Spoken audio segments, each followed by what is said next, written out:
Hey guys, so for today's video, I'm going to be doing a video all about how to deal with anxiety and stress and just ways to cope with it.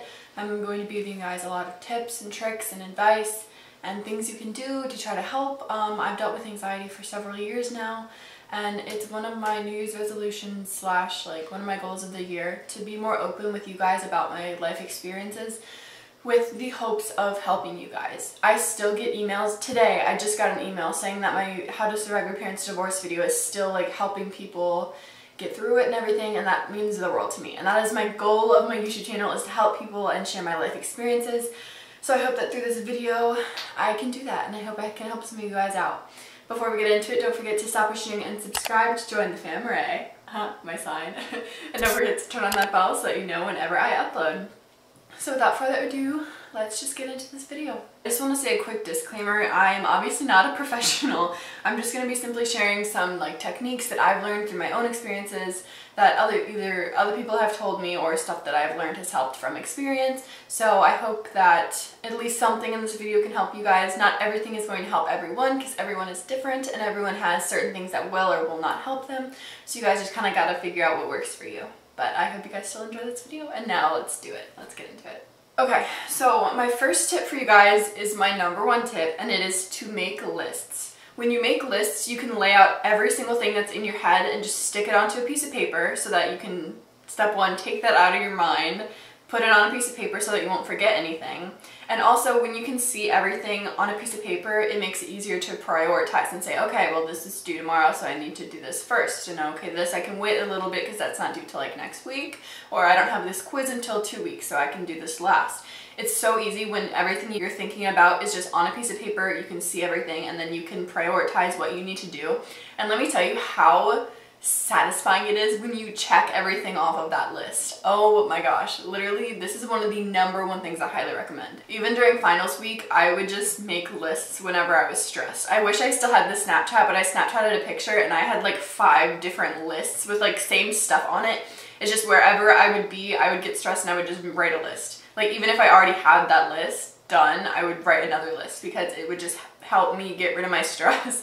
So I highly recommend making lists. It's an easy way to stay organized and knowing exactly what you have to do. The next thing that kind of goes along with that is to have a planner. A planner is such a good way to stay organized. It is another way to kind of just have everything laid out. You know what is due when, you know what you have when, if you have an appointment, if you have a meeting. Everything is just laid out in front of you, and you know what your day consists of. And I know that gives me a lot less stress and anxiety when I know what my day holds and I know exactly where I have to be when. It kind of comforts me knowing exactly what I'm doing. You can make it fun. You can decorate your planner. You can color coordinate. I know that I color code my planner, and it makes it so much easier, and it makes it kind of fun because you get to use the different colors and just say what you have to do when and make your planner. So I highly recommend color coding your planner and making it fun because it will be super helpful. So the next thing is, sometimes it's good, it depends on the kind of person you are for this one, but sometimes it helps to have a schedule and a routine. I'm the type of person who lives by a schedule and a routine. Sometimes, in summer and stuff, I love not having a routine, not having a schedule, because it's nice to have a break from that sometimes, which I'll get into that later. But having a set schedule or routine kind of takes away some unexpected circumstances, if that makes any sense. I know that for me, part of my anxiety is from unexpecteds and not knowing what's coming, but when I know exactly what I have to do, it kind of helps me a little bit feel secure. Sometimes having a schedule or routine is nice, and sometimes just getting up at the same time every day and washing your face and just having a set routine can kind of just be calming because you know exactly what you're gonna do, you know what you have to do and get done, and it's just kind of nice knowing all of that stuff. So the next thing is, this definitely won't work for everyone, but it has definitely helped me, is use meditation apps. I personally use Headspace, and this saved me during finals week because I was so stressed out during finals week. My friends thought I was literally getting sick, and they were gonna have to take me to a doctor because I was literally shaking and felt nauseous and couldn't eat, and it was a mess. It was horrible. So I started using Headspace, which is a meditation app. It basically guides you through some breathing and meditation, and it's kind of hard at first, but you do different days and you can set different times for how long you do it. But overall, just meditation apps kind of just help to take certain time to yourself and just breathe. And as you you sit there just noticing how the body feels, whether there's a sense of heaviness or lightness in the body. At the same time, just starting become more aware of the breath and movement of breath. Which is another tip. If you're ever just feeling really stressed or anxious, just focus on your breathing. Some people say do like 5 seconds in, hold for 5 seconds, 5 seconds out. Some people say breathe in for 3, breathe out for 6, like breathe out twice as long as you breathe in for. I've gotten that before. So just figure out what breathing technique works for you and do that. And if you need a little extra help, I highly recommend meditation. So the next thing is that there's a whole bunch of different things that you can get to kind of help with your stress and anxiety. They have stress balls, coloring books, sensory bottles. There's a whole bunch of other things that you can like get to just kind of help put your stress into something else or watch something else to kind of take your mind off of stuff. And that is my next tip, is to focus on something else.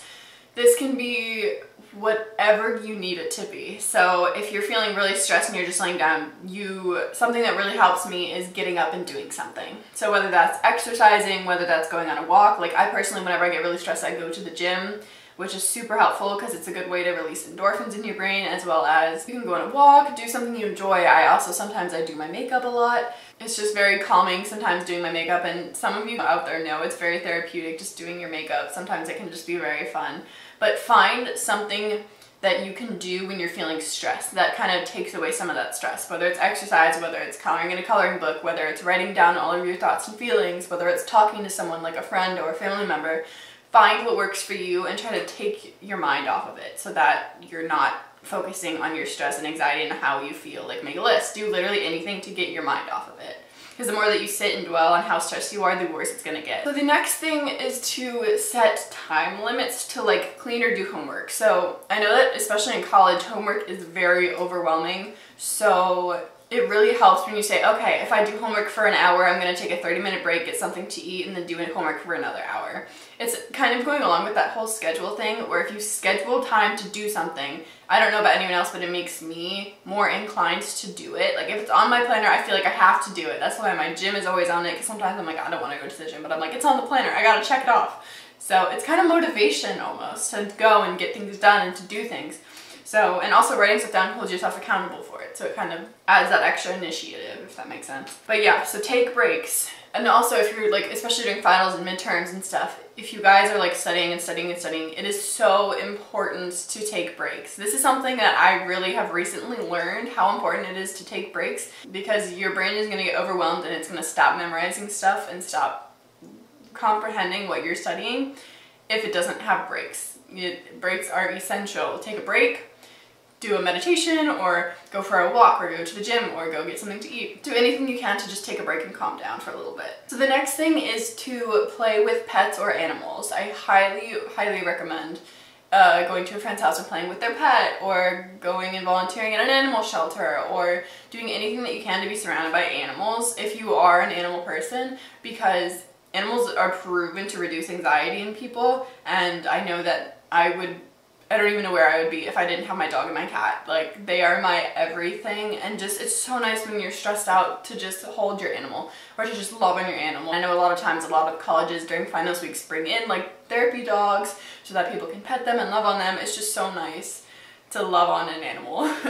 Okay, so the next thing is to listen to music. Music has always been a huge like stress relief for me. Whenever I'm really stressed out, I'll just plug in some earbuds and just jam out to some music. A lot of times it will instantly put me in a better mood. That's another reason I like going to the gym, because it's listening to music and exercising. Or you can listen to soothing music. I've also done this while studying, actually. I was studying for finals and I just put headphones on and I googled like meditation soothing music, and I just listened to it. It was like an hour of soothing music and I just listened to it while I studied. And honestly, I think it helped me stay focused, and I feel like it really helped me. I highly recommend listening to music, whether that's soothing music, whether that's normal music. Just find what works for you and then do that. Okay, so the next thing is, some people are very skeptical about this, but it is aromatherapy. So I have just recently been getting really into this, but I think it really works personally. I use a sleep pillow spray. It's basically just spray it on your pillow before you go to bed. It's called a sleep pillow mist. I get it from Bath & Body Works, as well as my 3 lotions for energy, sleep, and stress relief. I'm sure you guys have heard of them or seen them online. I really enjoy them. I got the mini sizes. I love them. And then I also just recently got this essential oil diffuser. You basically just put water in it and then you drop some essential oils in it and then it just diffuses it. It's going right now actually. Behind me, I don't know if you can see it. Right there. I have my essential oil diffuser. I'll try to link it below if I remember to. If you don't, comment and I will try to like find it. I got it on Amazon for like 20 bucks as well as my essential oils. So I highly recommend aromatherapy. Like I have felt a real difference since using it. Like it's something that's subtle, but it just kind of, I feel like helps your chakra, helps your energy, helps how you feel. Like I feel like that's why a lot of people like candles when they're stressed. They light candles and do stuff to help them calm down because a lot of times smell can activate something and just help calm you down. So like I know a lot of times I'll use my diffuser with lavender at night when I'm trying to sleep, and it's just really nice to have a scent in the air that's kind of calming and soothing. I'm a huge believer in aromatherapy and I think you guys should totally give it a try if you haven't already. Okay, so the next thing is to read any self-help or inspirational books. I have loved reading so far. It's kind of nice when you kind of want to unplug from technology and just read something. It's also good to do before bed because you're not supposed to look at electronics like 30 minutes before bed because it interrupts the melatonin in your brain, and that's what helps you kind of fall asleep. So it is really good if you just read a book, take some time out of your day. I am way more into inspirational books right now. I love reading like the poetry books. I'm currently reading Pillow Thoughts. And I read Milk and Honey. I love books like that. Okay, so the next thing is to kind of clean your space. I know that I feel a lot less stressed when I'm in a tidy, clean space. It's not that way for everyone, but personally, just me, I like when my space is clean. I feel like I know where everything is. I feel like everything is just clean, tidy, pristine, and just good. I feel like my life is together when my room is clean, if that makes sense. But everything being clean is just a way that I help keep myself calm and just keep myself feeling organized. Yeah. The next thing is to just pamper yourself in any way, shape, or form you want to, whether that's taking a shower, taking a bath, doing a face mask, lighting a candle, do whatever you need to do to wind down, to calm yourself down, to just stay calm. And it's kind of nice when you just want to have a little time to yourself where you pamper yourself, whether that's also painting your nails, like doing whatever makes you feel good. The next thing is to avoid procrastination. So this one is super hard, but I found this really helping me in my anxiety journey. Is a lot of times I get anxious about stuff I have to do, which is part of why I make so many to-do lists so that I know exactly what I have to do. But the longer that you put those things off, the more stressful they're going to be. Avoiding procrastination on whatever it is can sometimes really help, because if you just do it and get it done, then it's over with, then it's done, and then you don't have to worry about it anymore. So I highly recommend avoiding procrastination. It is definitely hard to get into that habit. I was a huge procrastinator in high school, but in college, I can't. I really can't. Talking to family or friends, sometimes it's really good. Sometimes you'll just feel better when you talk about how you're feeling and talk about like everything that's making you stressed. Sometimes just getting it out and talking about it can really help. Taking a shower, I know, always helps me so much because my shower is my peaceful time. I'm either jamming out to music when I'm in the shower. It's just kind of a time where I don't have to think about anything, and it's just kind of my time to myself. So I highly recommend taking a shower or taking a bath, doing whatever you like. Me, I get very stressed at night, and because I'm laying in bed and I'm not doing anything and my brain is free to roam wherever it pleases. So if you can't fall asleep in silence, I highly recommend getting a sound machine or a fan, because it kind of gives a little humming or background noise that you can kind of try to focus in on rather than just having you and your thoughts, which can be kind of hard to fall asleep with sometimes. Okay, so this is the very last thing. It is to know your triggers or stressors so that you can best prepare for them. When you know what it is that stresses you out, it makes it easier for you to be able to prepare for that, if that makes any sense. As well as to learn what helps calm you down and have backup plans. So if you know that a shower is what calms you down, but something goes wrong and your dorm's hot water goes out, you need to know that you have a backup plan of something else that will help calm you down if that isn't available. Basically, know what makes you stressed so that you can plan for it and so that you can have ways to relieve it, and then also make sure you have several other ways that you can relieve that stress in case one of them isn't available or the gym is closed or something goes wrong. Because I know that if you're like, okay, I'm stressed out, but I'm gonna go take a shower, and then if you can't, it's like, what?